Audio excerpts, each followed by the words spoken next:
from hill to hole. An elderly lady was referred to us with complaints of gradual diminution of vision in the left eye since 3 months.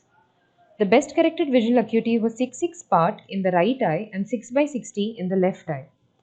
She had been evaluated elsewhere and was diagnosed as CSCR.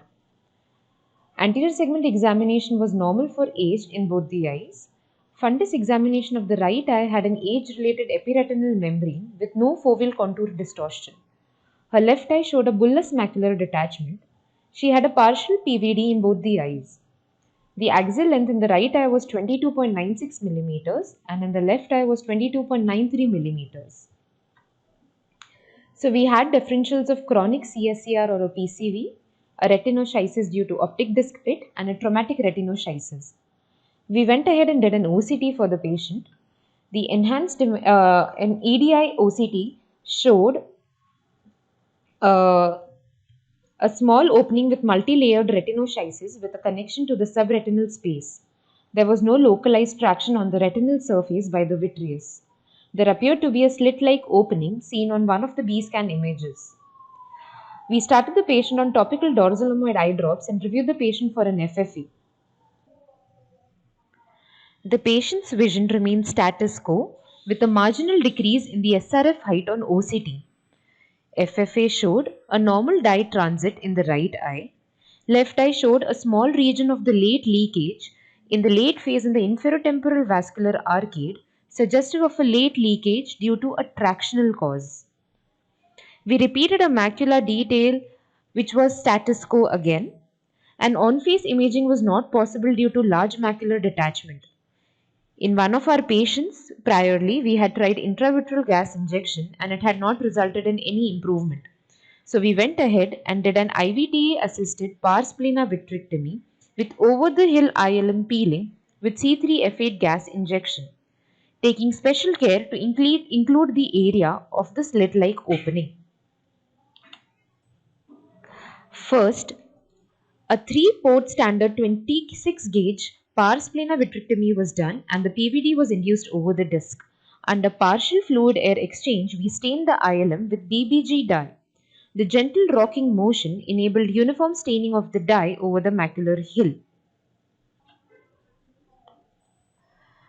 The ILM was elevated with a finis loop at the base of the elevated chytic retina. It was started along the superior arcade.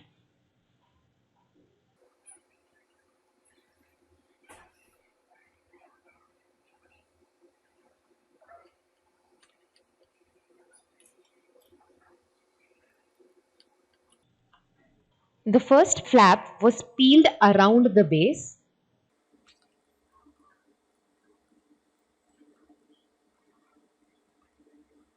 The second flap was peeled tangential to the retinal surface over the hill.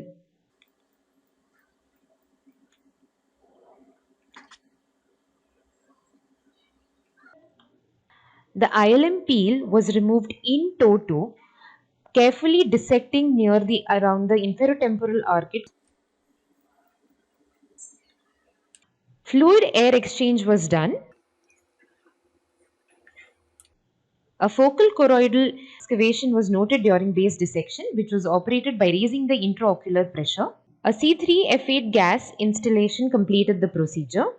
At 6-week follow-up, foveal and macular schisis had resolved with a best corrected visual acuity of 624 in the left eye with near total resolution of the subfoveal fluid. The region of the retinal schisis showed restitution of the retinal layers and minimal remaining subretinal fluid pockets. This is the fundus autofluorescence photo depicting that the bullous retinal detachment has now settled. At 3 months post-operatively, it was status quo and the best corrected visual acuity was 6/24 at the final follow-up.